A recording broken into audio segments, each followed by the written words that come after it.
ሰላም ጤና ይስጥልን ውድ የሐሳብ ሚዲያ ቤተሰቦቻችን እንደምን ቆያችሁልን? ሳምንታዊ የሐሳብ ዊክሊ ፕሮግራማችን እንሆ ተጀምሯል።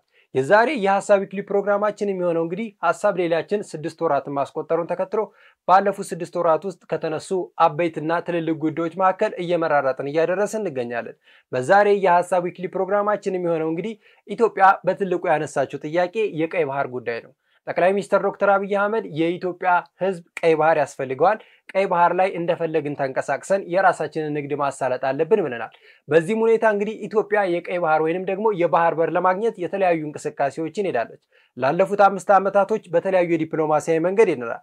ከሶማሌላንድ ጋር የተለያዩ እንቅስቃሴዎች ያደርገናል። እንደዚሁም ከሶማሌና ከጎረቤቶቻችን ጋር የባህር በር ለማግኘት ሰፋ ያለ እንቅስቃሴ ሄደናል። ነገር ግን ኢትዮጵያ በምትሄድበት እንቅስቃሴም ጎረቤቶቻችን ብለውም ከቀጠናው ውጪ የሆኑ አገራቶች ኢትዮጵያ የቀይ ባህር እንዳታገኝ ከፍተኛ እንቅስቃሴ ሲያደርጉ ነበረ። ከነዚህም ውስጥ ግብጽ ዋነኛዋና ተጠቃሹ ሀገር ነች። ኢትዮጵያ ቀይ ባህር ላይ እንዳትንቀሳቀስና የባህር በር አግኝታ ኢኮኖሚ እንዳታሳድግ ከምትፈልግ ሀገር መካከል ግብጽ አንዷ ስትሆን ግብጽም በተለያዩ ጊዜያቶች ከኢትዮጵያ ጎረቤቶች ጋር ኢትዮጵያ ቀይ ባህር እንዳታገኝ ስትሰራ ነበረ። ነገር ግን ይሄ እውን የሚሆን ሐሳብ አይደለም። ኢትዮጵያ መስራት ብቻ አይደለም ማጠናቀቅ የምትችልበትን ጊዜ እያሳየን እንገኛለን። በዚህም ጉዳይ ላይ እንግዲህ ጠቅላይ ሚኒስትር ዶክተር አብይ አህመድ በተለያዩ ጊዜያቶች ኢትዮጵያ የቀይ ባህር ጉዳይ አስፈላጊ ጉዳይ ነው ብለዋል። ኢትዮጵያ የባህር በር ሳይኖራት ኢትዮጵያ ታድጋለች ማለት ዘበት ነው። የኢትዮጵያ እድገት የሚወሰነው የባህር በር ሲኖራትና ቀጠናው ላይ ደግሞ ቀይ ባህር ላይ ተቀምጣ የመወሰን አቅም ሲኖራት ነው ተብሏል። በዚህም ኢትዮጵያ ቀይ ባህርን ስትጠይቅ ከጎረቤቶቿ ጋር ሰጣ መቀበል በሚባለው መርህ ነው። ለጎረቤቶቻችን ያለንን እየሰጠን ነው፣ ወደፊትም እንሰጣለን። እነሱም የባህር በራቸውን ቢሰጡን እኛም ተጠቃሚነታችን ይጨምራል። ይሄን ብቻ አይደለም። ኢትዮጵያ በቀጣይ ጊዜያቶች የቀይ ባህር ሰላምና ደህንነትን ለማስጠበቅ ትልቅና ቁልፍ ሚና የምትጠብቅ ሀገር ነች። እንደምናውቀው ኢትዮጵያ ከዚህ በፊት የቀይ ባህር ባለቤት ነበረች። ቀይ ባህርን የተነጠቅንበት መንገድ ተገቢ ባልሆነና ህጋዊ ባልሆነ መንገድ ነው። ወደ ህጋዊ መንገድ መጠን ግን ቀይ ባህርን የማስመለስ መብት አለን። ቀይ ባህር ላይ የመወሰን መብታችን የሚረጋገጠው አሁን ላይ ያለው ትውልድ ሲጠይቅ ነው። እነዚህንም ጥያቄዎች ትውልድ እየጠየቃቸው ነው። ባለፉት ጊዜያቶች ታላቁ የኢትዮጵያ ህዳሴ ግድብ ከመጠናቀቁ ጋር ተያይዞ ከግድብ ወደ ወደብ የሚል ትልቅ አጀንዳ ህዝቡ ይዞ እየተንቀሳቀሰ ነው። የህዝቡን አጀንዳ ለማስፈጸም ደግሞ መንግስት ሰፊ እንቅስቃሴ እያደረገ ይገኛል። ኢትዮጵያ ከጎረቤቶቿ ጋር ሰፊ እንቅስቃሴ ጀምራለች። ኢትዮጵያ ይህንን እንቅስቃሴዋንም በርካታ ሀገራቶች አዎንታ አግኝተው ሀሳባቸውን እየሰጡበት ይገኛሉ። የዓለም አቀፉ የባህር በር ህግም ኢትዮጵያ እሱን አክብራ ከተለያዩ ሀገራቶች የባህር በር ለማግኘት እንቅስቃሴ ጀምራለች። ኢትዮጵያ በተለያዩ ጊዜያቶች የባህር በር የምትጠይቀው የሀገሯን ኢኮኖሚ የህዝቡን እድገትና ከፍታ ለማምጣት ነው።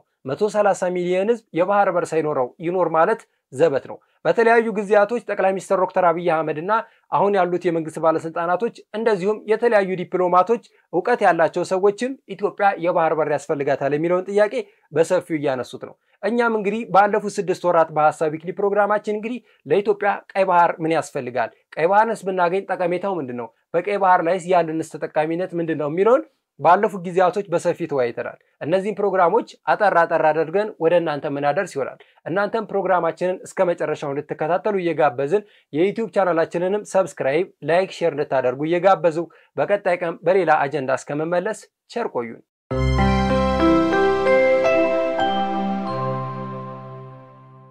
ኢትዮጵያ የባህር በር ያስፈልጋታል ብለን ከዚህ በፊት በርካታ ጥያቄዎች አንስተናል። የባህር በር ያስፈልጋታል ብቻ አይደለም፣ ስለ ባህር በራችን እኛም ባለን ሚዲያ መስራት ግዴታችን ስለሆነ ነው። ኢትዮጵያ ህዳሴን ጨርሳለች። ህዳሴ የተሰራበትን መንገድ በጋራ መተባበርና በኢትዮጵያ አንድነት ነው። በቀጣይ ደግሞ የባህር በራችን ቀይ ባህር ላይ የመቀመጥ ሁኔታችንን ደግሞ ማስመለስ እንችላለን። በተለይ ከዚህ በፊት የኛ የነበሩ በቅርብ ዓመታቶች የተነጠቅናቸው ጠቅላይ ሚኒስትር ዶክተር አብይ አህመድ ከዚህ በፊትም ሲያነሱት ነበረ በጉባ ውይይታቸው ላይ ከቀይ ባህር የተገፋንበት መንገድ ተገቢ አይደለም። ከ30 ምናምን ዓመት በፊት የቀይ ባህር የኛ ነበር፣ አሁንም የማስመለስ መብቱ አለን፣ ጊዜው አሁን ነው ብለዋል። አሁን ላይስ ቀይ ባህር ማስመለስ እንችላለን። በተለይ ደግሞ ወደ ቀይ ባህር ስናስብ እንግዲህ ጎረቤቶቻችንን ነው የምናማትረው። ጎረቤታችንን ስናይ ደግሞ የኢሳያስ አፈወርቂ መንግስት ኤርትራን ነው የምንመለከተው። ከዚህ በፊት የተለያዩ ጊዜያቶች ዲፕሎማሲያዊ መንገዶችን ሄደናል። የሰላም ስምምነቶችን አምጥተናል። ሰጥቶ መቀበል መርህን ሄደናል።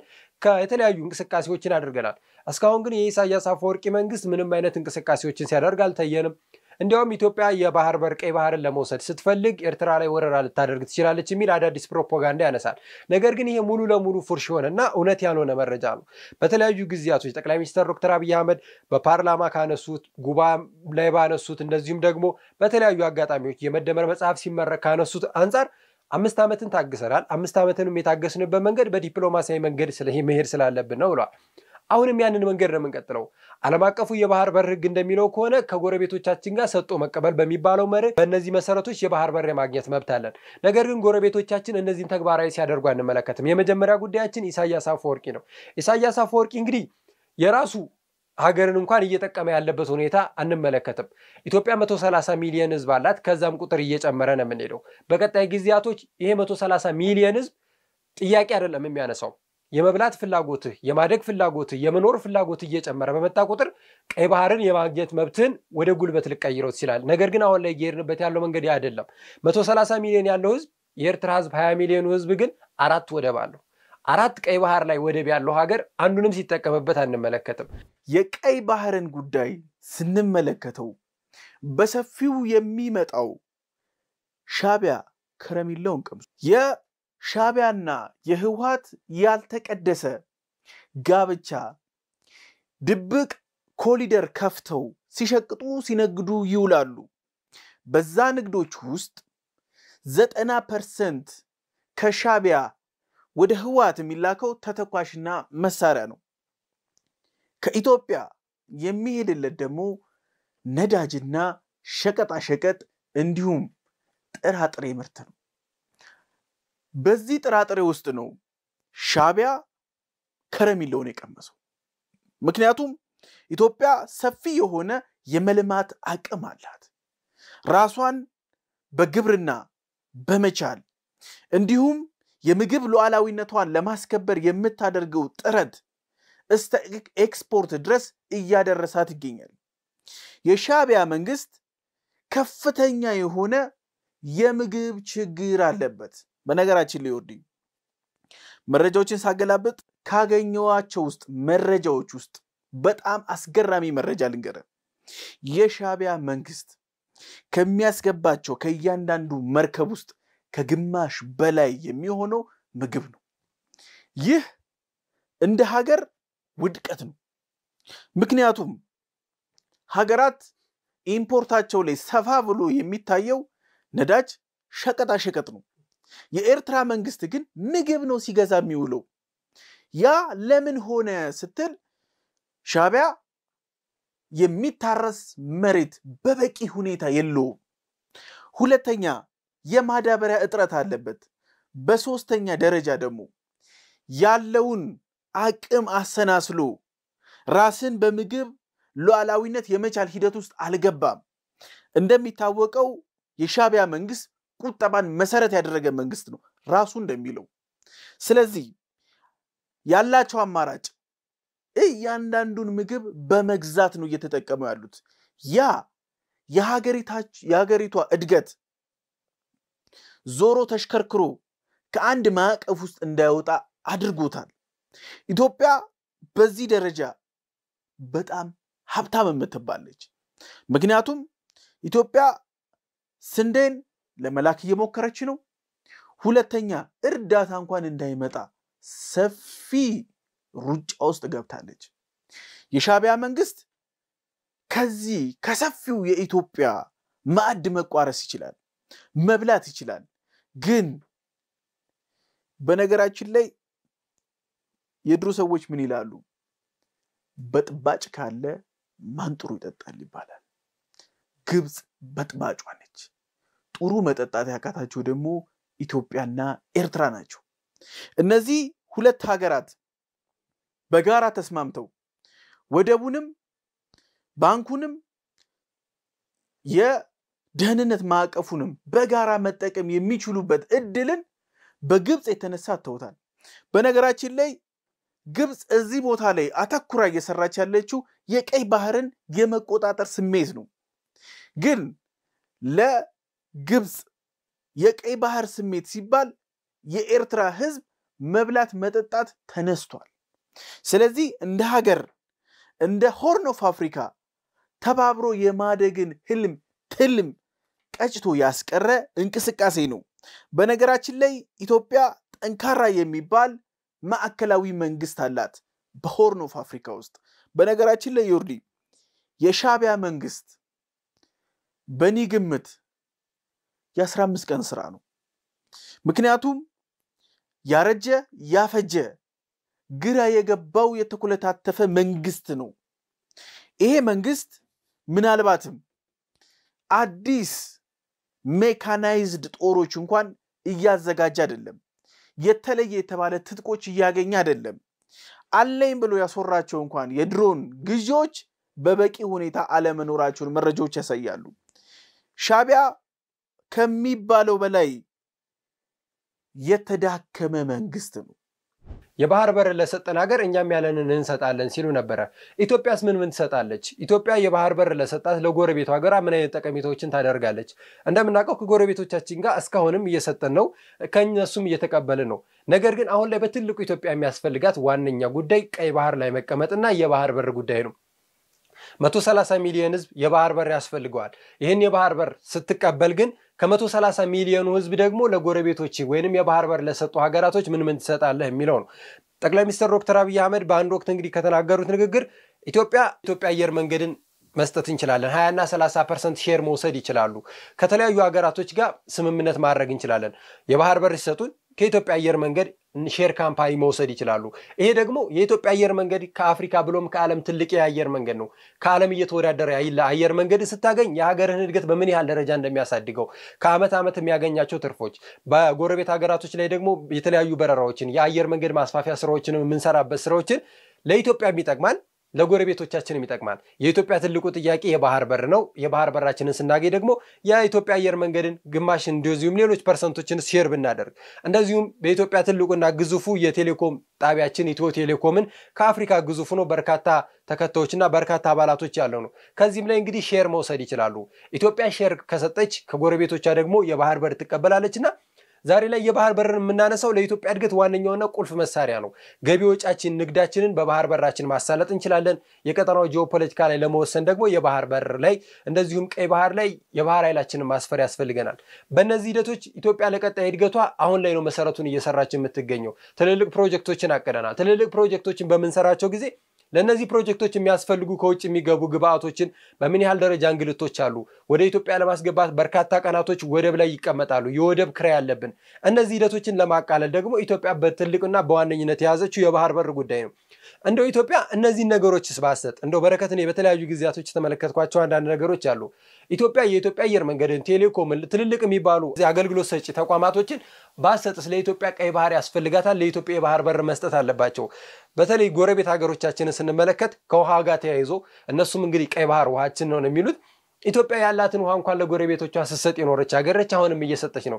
እንደው ስንመለከት የኛ ውሃ በተለይ ኢትዮጵያ ውስጥ ያሉ የተለያዩ ወንዞች በባህሪያቸው ተጓዦች ናቸው። ወደ ጎረቤት ሀገሮቻችን በተለያዩ ጊዜያቶች ነው የሚጓዙትና እንደው ወንዞቻችን የት ያርፋሉ ብለን ስንመለከት እንኳን ተከዜ ኤርትራ ይሄዳል፣ ጣና ሱዳንና ግብጽ ይሄዳል፣ ባሮ በጋምቤላ አድርጎ ደቡብ ሱዳን ይሄዳል፣ ኦሞ ኬንያ ይገባል፣ እንደዚሁም ደግሞ ዋቢ ሸበሌ ሶማሊያ ይገባል፣ ገናሌ ሶማሊያ ይገባል።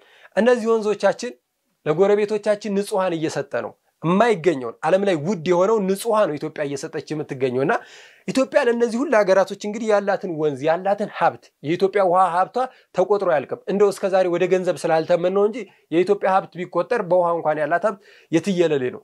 እነዚህ ውሃዎቻችን ወደ እነዚህ ጎረቤት ሀገራቶች እየሄዱ በተለይ ደግሞ ንጹህ ውሃችንን እየሰጠን ነገር ግን ለኢትዮጵያ ቀይ ባህር ላይ ቦታ መስጠት የሚቸገሩና በጣም የሚፈሩ ሀገራቶች አሉ።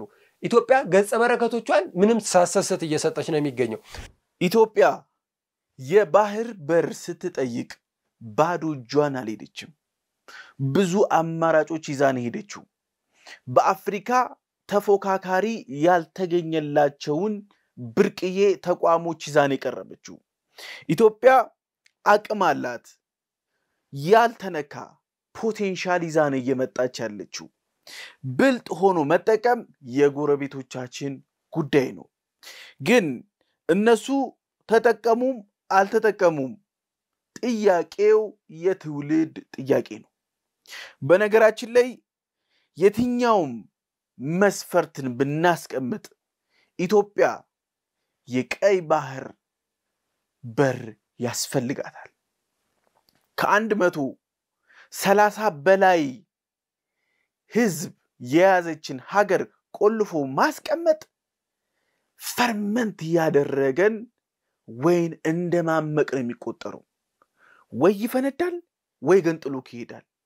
ይሄንን አለመረዳት ነው። በነገራችን ላይ ኢትዮጵያውያንን አንድ ያስቸገሩ የተባሉ የተገዙ ኢትዮጵያውያን ናቸው። እነዚህ ባዕዳን አይደሉም፣ የኛው የራሳችን አካል የሆኑ ተሽኮርማሚ ፖለቲከኞች ናቸው።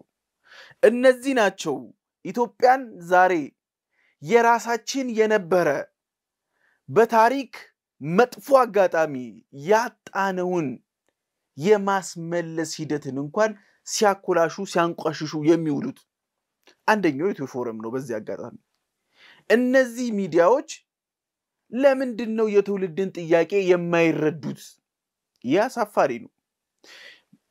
አንዳንድ ትልልቅ ሀገሮች ዛሬ ላይ ለደረሱበት ሀያል የሚል ቅጽል ስም ከስማቸው አጠገብ የተቀመጠው ለሀገራዊ ጥቅም በአንድነት መዘመር ስለቻሉ ነው። ኢትዮጵያ ያንን ማድረግ ካልቻለች ዛሬም ጠያቂ ነች፣ ዛሬም ተለማማጭ ነው የምትሆነው። እንዲሁም የቀይ ባህር ጉዳይ በኢትዮጵያ ውስጥ የተዳፈነ እሳት ነው። የተዳፈነ እሳት ደግሞ ጊዜን የሚጠብቀው። አንዳንድ የጎረቤት ሀገሮቻችን ይሄንን የተዳፈነ እሳት ያውቃሉ። አንድ ቀን ፍሙን እፍ ብሎ ገልጦ የሚያቀጣጥል መሪም እንደሚመጣ ይታወቃል። ለዛ ነው ብዙ መሪዎችን ኢትዮጵያ ስታጣ የነበረው። በነገራችን ላይ አብሮም የኖረ ከኛ ጋር መሪን እናጣለን። ምክንያቱም እኛ ለልናይ የሚገባንን ግራንድ ዓላማ ሳይሆን ትናንሹን እያሳዩ መንደር ውስጥ ይዘፍቁናል። ለምሳሌ በብሔር አንዱን አማራ፣ አንዱን ኦሮሞ፣ አንዱን ደቡብ እያለ እየሰነጣጠቀ የሚሄድ የከፋፍለ ግዛ ከድንበሩ ዘሎ መመልከት የማይችል እሳቤን ሲያራምድ እዚሁ ታጥሮ ነው የሚቀረው። ኢትዮጵያ ድንበር የለሽ ነበረች በጊዜዋ እስከ ኑቪያ ድረስ የመራች ሀገር ነች። ያ እንኳን ጠቦ የኢትዮጵያ ተፈጥሯዊው ድንበሯ ራሱ ቀይ ባህር ነው።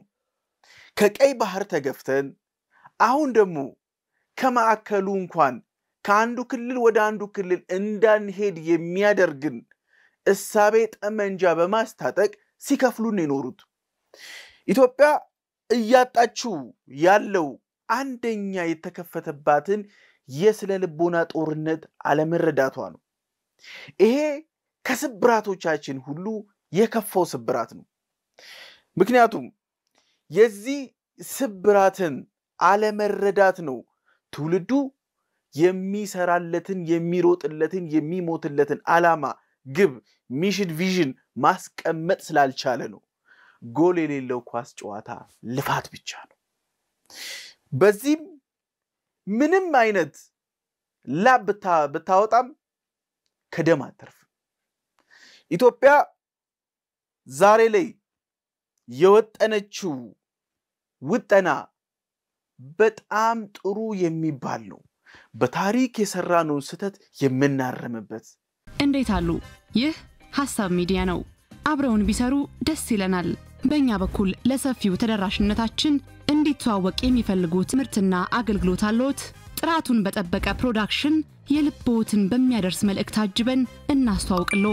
በ0995 06 8772 ወይንም በ011 125 03 10 ይደውሉልን። ኑ አብረን እንስራ። ሐሳብ ሚዲያ፣ ሁሉም ነገር ከሐሳብ ይጀምራል። የሁቲ አማጽያኖችና የሶማሊያ ሽብርተኞችና ሽፍቶች በተለያዩ ጊዜያቶች ቀይ ባህርን ውንብድናቸውን እያሰፉት ይመጣሉ። እንደምናውቀው ኢትዮጵያ ቀይ ባህር ላይ ቦታ ያስፈልገኛል፣ ቀይ ባህር ላይ መቀመጥ አለብኝ፣ የባህር በር ያስፈልገናል ስንል ነበር። እንደው የባህር በር ማግኘታችን ለቀይ ባህር ምን ያህል ሰላምና መረጋጋቱ እንደሚያመጣው የምንመለከተውና የምናውቀው ጉዳይ ነው። ኢትዮጵያ ከዚህ በፊት ቀይ ባህር ስትጠብቅ የኖረች መንግስት ነች፣ ሀገር ነች። ኢትዮጵያ ዛሬ ላይ ቀይ ባህርን ስትቀበል የባህር ኃይሏ ቦታው ላይ ይሰፍራል። እንደምናውቀው ዛሬ ላይ ቀይ ባህር ላይ ቦታ ይኖረን እንጂ የባህር ኃይላችን በተሻለ ደረጃ፣ በተሻለ ቴክኖሎጂ፣ በተሻለ ስልጠና፣ በተሻለ አቅም ሰልጥኖ የተቀመጠበት አቅም አለን።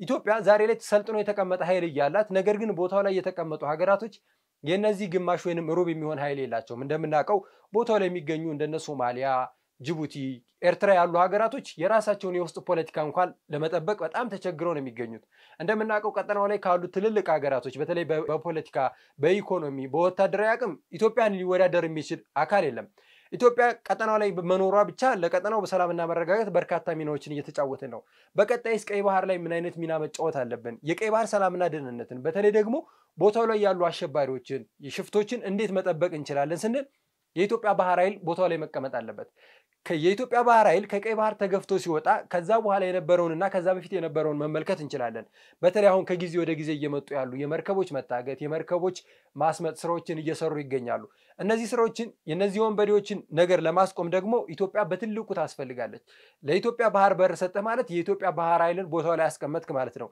ነገር ግን የኢትዮጵያ ባህር ኃይልን ቀይ ባህር ላይ የማይፈልጉ እንደ ግብጽ የመሳሰሉ ሀገራቶች አሁንም እየሰሩበት ያለው ስራ አለ ነገር ግን በቀጣይ ኢትዮጵያ ቀይ ባህርን የምታገኝ ከሆነ ቦታው ላይ ያለንን አቅም ከጊዜ ወደ ጊዜ የምናጠናክር ይሆናል የቀይ ባህር ሰላምና መረጋጋትን እናመጣለን እንደምናውቀው አሁን ቀይ ባህር ላይ ካሉ ወንብድኖች ቦታው ላይ ካሉ አሸባሪዎች አንፃር በርካታ ሀገራቶች የቀይ ባህርን ተተው በተለይ ደግሞ በደቡብ አፍሪካ በአትላንቲክ ኦሽን ያደረጉ ሌሎች ጉዞዎችን ሲያደርጉ እንመለከታለን እነዚህ ሂደቶች ደግሞ ያሉበት ሁኔታ ምንድነው ቦታው ላይ ያለው ሰላምና መረጋጋት በቂ ስላልሆነና ሽፍቶች ከመበራከታቸው አንፃር ነውና ኢትዮጵያ ቀይ ባህር ላይ መቀመጧ የቀይ ባህርን ሰላምና መረጋጋት የምትጠብቅበት ሁኔታ አለ ከጊዜ ወደ ጊዜ አቅሟን እያሳደገች ከመጣች ደግሞ ኢትዮጵያ ለቀይ ባህር ወሳኝና ዋና ሀገር የምትሆንበት ሂደት አለ ቀይ ባህርና መዘዞቹ እንዲሁም ኢትዮጵያውያኖች ለማይቀረው ጉዳይ መዘጋጀት አለብን ይሄ ግዴታ ነው ወደድክም ትገባበታለህ ጠላህም ትገኝበታለህ የዓለማችን 12% የሚሆነው የንግድ መተላለፊያ ቀይ ባህር ነው በዓለማችን ውስጥ በጣም አስቸጋሪ የሚባል ቦታ ቢኖር ይሄ ቀይ ባህር ነው Vessels have to go through the passage to get to the Suez Canal, which handles about 12% of world trade and is a major maritime choke point. But this is also one of the most dangerous shipping areas on the globe. አውሮፓ ሰሜን አሜሪካ ምዕራብ እስያ በየጊዜው ከ217 ቢሊዮን ዶላር በላይ ያጣሉ በዚህ ቀይ ባህር ላይ የሚያጡትም መርከቦቻቸው ይመታሉ መርከቦቹ ይታገታሉ የመርከብ ሰራተኞቹ ይታገታሉ ሸቀጣ ሸቀጥ ይዘረፋሉ እንዲሁም መርከቡንና የመርከቡን ሰራተኛ ለማስለቀቅ በሚሊዮን የሚቆጠር ዶላሮችን እንዲከፍሉ ይገደዳሉ Europe, North America, North Africa and West Asia. Goods worth billions of dollars are supplied through this route. Exports from India through the Red Sea are valued at $217 billion US dollars. ዓለም አማራጭ የባህር ኃይልን ይፈልጋል በተመሳሳይ ደግሞ ሁኔታ ኢትዮጵያ የባህር በር ፍላጎት አላት ኢትዮጵያ ከ3 10 ዓመታት በላይ የኢትዮጵያ የባህር በር ያጣችበት ታሪካዊ ክስተት አለ እንዲሁም ኢትዮጵያ በዚህ የባህር በር ፍላጎቷ ላይ ኤርትራ እንዲትላለች ኤርትራ ኢትዮጵያ የባህር በር የምትፈልገው አሰብን ትይዝብኛለች የሚል ስጋት አለባት የኢትዮጵያ ፍላጎትን ከመያዝና ካለመያዝ የተጣመመ ሱሁት ፖለቲካ ውስጥ ታስረዋለች እንዲሁም ኢትዮጵያ ይሄንን ባህር በር የምትፈልገው ለኢኮኖሚና ስልታዊ ለሆነ ጉዳዮች መሆኑን ኢትዮጵያ በግልጽ አስቀምጣለች The Ethiopian leader denied any intention of invading neighboring Eritrea amid the fears that Ethiopia might seize the port of Assab by force. Now, Ethiopia, a landlocked country, seeks access to the Red Sea for economic and strategic reasons. እንዲሁም ኢትዮጵያ ለቀይ ባህር ስትል ኤርትራን አትወርም ይሄንን የኢትዮጵያ መንግስት በይፋ ተናግሯል እንወያይ ሰጥቶ መቀበልን እንፈጽም እንዲሁም ዛሬ ይሄንን ጉዳይ ካልፈታ ነው ነገ የሚቀመጥ ትልቅ ችግር ይሆናል እንዲሁም ዋጋም ያስከፍለናል የሚል ንግግር ተናግረዋል ይሄንን የኢትዮጵያ መንግስት በአብይ አህመድ በኩል በግልጽ በማያሻማ መንገድ ተቀምጧል። What it wants is to have dialogue based on the principles of give and take in a way that benefits nations on principles of market. Let's solve this issue. If we leave it untouched today, it will create problems tomorrow. We are saying let's face it. We didn't say let's fight. መርከቦች በቀጠናው ላይ በስጋት የተነሳ እነዚህን ከሁለት በላይ የሆኑ የባህር ላይ ሽፍቶችን በመፍራት በደቡብ አፍሪካ በጉድ ሆፕ በኩል አድርገው ታች ዞሮ ይመለሳሉ። ይሄኛውም ከመዳረሻቸው ላይ የ15 ቀን ተጨማሪ ቀናቶች ይጨምራል። እንዲሁም እነዚህ ቀናቶች ሲጨምሩ የመንገዱ ርዝመት ሲጨምር ሸቀጣ ሸቀጦቹ ላይ ዋጋው ይጣጣል። ምክንያቱም አንድ መርከብ 15 ቀን ሲዞር የነዳጅ ወጪውን መተው የሰራተኞች ወጪ መተው እያንዳንዱ ደግሞ ከቦታ ቦታ ሲሄድ እየከፈለ የሚያልፋቸው በሙሉ ሲደማመሩ አስመጪው ሸቀጣ ሸቀጡ ላይ ነው ጨምሮ የሚሸጠው። The Red Sea vessels are opting to bypass the Suez Canal and navigate around South Africa's Cape of Good Hope. This shift has disrupted a crucial global shipping route, compelling ships to add 15 days to their usual journeys, accompanied by increased costs. ቀይ ባህር ዓለም አቀፍ የንግድና ወታደራዊ መርከቦች በስፋት የሚንቀሳቀሱበት ወሳኝ ቦታ ነው። ይሄ የደም ስር የሚባል ኤሪያ ነው። ምክንያቱም በዛ በኩል የሚተላለፍ ወጪም ገቢም ንግድም ካለ የቦታው ላይ ያለውን ደህንነት ማስጠበቅ ይጠበቅብሃል። Geostrategic heartbeat, where the Red Sea meets the Indian Ocean, where global trade routes pass through, and where military powers draw invisible lines in the sand. ቦታው ተራ ቦታ አይደለም። እንዲሁም ኤርትራ ከቀጠናው ጠባጫሪዎች ውስጥ አንደኛዋ ነች። ኤርትራ አሸባሪዎችን ትረዳለች፣ ትጥቅ ታስታጥቃለች፣ ባላየም ታልፋለች። እንዲሁም በዚህ ቀይ ባህር ቀጠና ላይ ሰላም እንዳይመጣ አንደኛውና ትልቁን ድርሻ የምትወስደው የሻቢያ መንግስት ኤርትራ ነች። Eritrea remains an unpredictable actor. Terrorist groups are threatening international shipping lanes. በኢራን የሚደገፉት የሁቲ አካላቶች በቦታው ላይ የሚያልፉትን መርከቦችና ሰራተኞችን ያግታሉ። ይሄ ደግሞ በተደጋጋሚ የሚደረግ ከቀን ወደ ቀን እየተባባሰ የመጣ ጉዳይ ሆኗል። Hijacking a cargo ship in the Red Sea, 25 crew members taken hostage. Those militants claiming the vessel seized in international waters.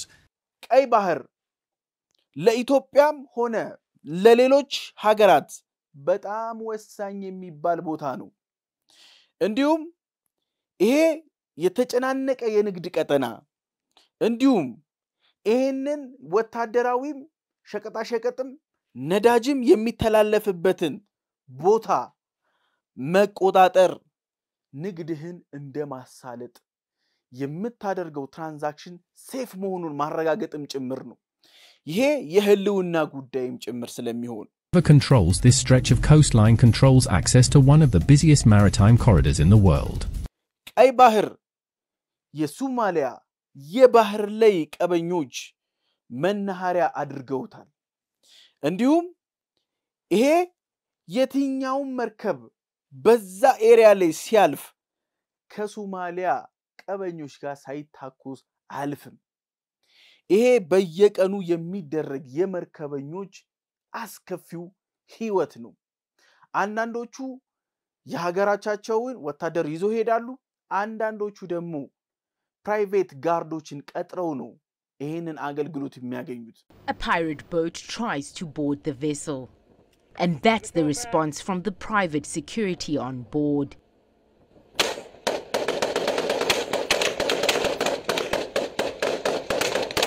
እንዲሁም ሆርን አፍሪካ በተፈጥሮ በብዙ ውስብስብ ፖለቲካዎች የተሞላ ነው።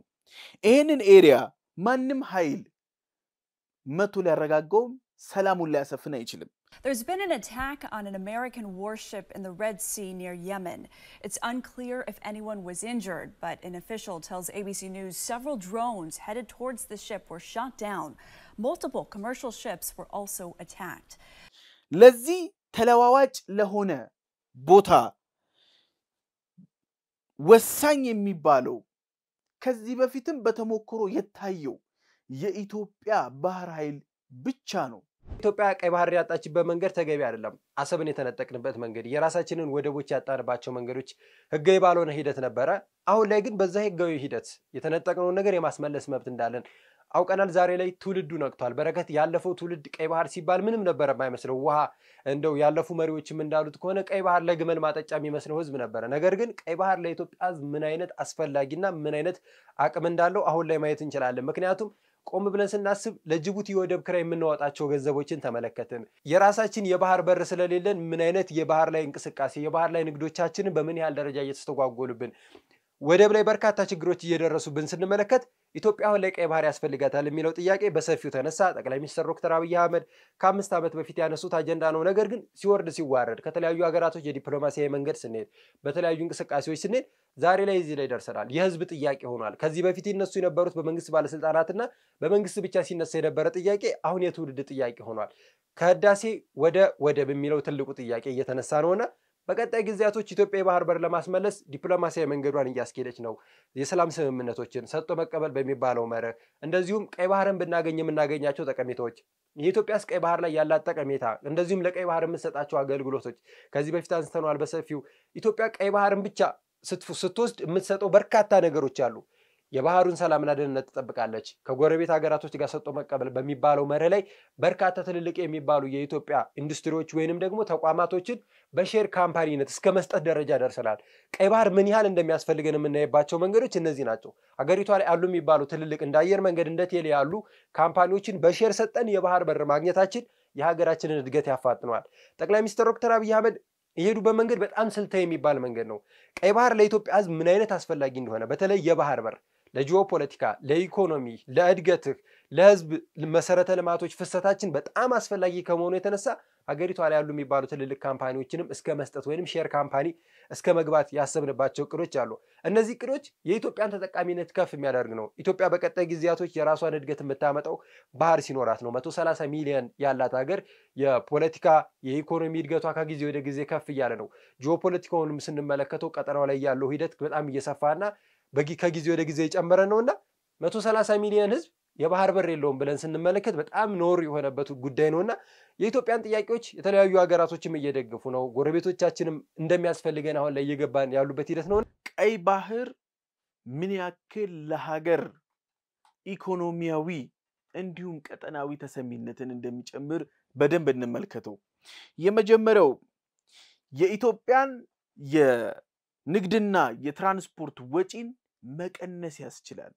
ይሄ ማለት ኢትዮጵያ የቀይ ባህርን ካገኘች የምታደርገው ግብይቶችም ወጪ ገቢውም በሙሉ ይቀንሳል። ምክንያቱም ኢትዮጵያ ለጅቡቲ የምትከፍለው የወደብ ኪራይ፣ የአገልግሎት ኪራይ፣ ምልልስ እነዚህም በሙሉ ቢሮክራሲዎች ከት ስለሚያደርግ ቀላልና ቀልጣፋ የተባለ የንግድ ስርዓት ይኖርናል።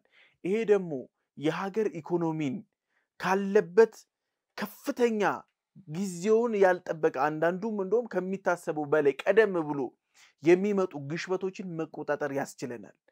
ይሄንን ለሀገር ወጪ ቅነሳን በጣም ትልቁን ድርሻ ይወጣል። ሁለተኛው መንግስት በዚህ በትራንስፖርት ዘርፉ ላይ ወደ ሀገር በማስገባት ሂደት ውስጥ ከወደብ ኪራይ ጀምሮ የሚከፍላቸው ገንዘቦች እያንዳንዱ ፋይናንስ ሪሎኬት መደረግ ይችላል። ብዙ አንገብጋቢ ጉዳዮች አሉብን። $2 ቢሊዮን በኢትዮጵያ ውስጥ ስንት መሰረተ ልማቶችን ይሸፍናል? ከመጠጥ ውሃ እንዲሁም ከመንገድ ከትራንስፖርት ብዙ ነገሮቻችን ከቨር ማድረግ የምንችልበት ነው። ይሄ እንደ ሀገር ትልቅ የተባለ ፓርትን መሸፈን የሚችል ነው። ሁለተኛው የኤክስፖርትና የኢምፖርትን ሂደት ማፋጠን ይችላል።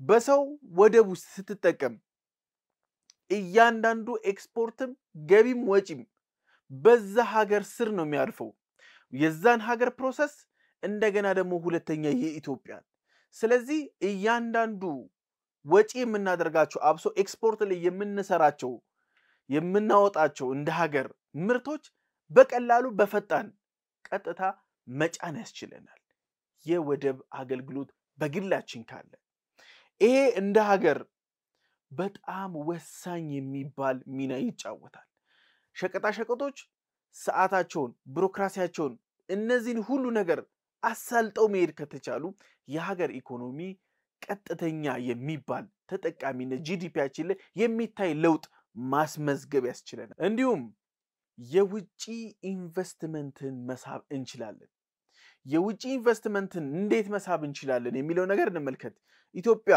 የግሏ የሆነ የባህር በር ካላት ኤክስፖርት ቀላል ነው የሚሆነው ምክንያቱም ያመረትነውን እስተ መርከቡ ድረስ ማድረስ እንችላለን አሁን ግን እኛ ካመረትን በኋላ እንደገና ሌላ ሀገር ገብቶ እንደገና ደግሞ ተጓጉዞ እንደገና የዛ ሀገርን ደግሞ የጉምሩክ ስርዓትን አልፎ ነው የሚደርሰው ወደ መርከቡ ይሄንን ስርዓት ተጨማሪ ወጪዎችን መቀነስ ከቻለን የውጪ ኢንቨስተሮች በከፍተኛ ሁኔታ ወደ ኢትዮጵያ ይሳባሉ እንዲሁም የኢትዮጵያ ምርቶች በዓለም ገበያ ተወዳዳሪነታቸው ይጨምራል ምክንያቱም እስቲ አንድ ቡናን ከኢትዮጵያ እስቲ ዓለም አቀፉ መሸጫ ድረስ ብንመለከተው መሃል ላይ የጅቡቲ ሰንሰለት አለ የጉዞ ክፍያዎች ቀንዲሌዎች እያንዳንዱ ነገሮች በሙሉ ታሳቢ ተደርገው ነው ዓለም አቀፍ ገበያ ላይ ተወዳዳሪ ውስጥ ምንገባው እንደዛም ሆኖ ነው እስከዛሬ ድረስ ትርፍ ያገኘን ያለ ነው አሁን ግን ቀጥታ ማድረስ ከቻለን ወጪ ቀነሰን ማለት ነው ሞር ተወዳዳሪነታችን እየጨመረ ነው የሚሄደው እንደ ሀገር ኢትዮጵያ በዚህ ዘርፍ ላይ በደንብ አድርጋ መንቀሳቀስ የምትችለው የባህር በር ማግኘት ስትችልና ስትችል ብቻ ነው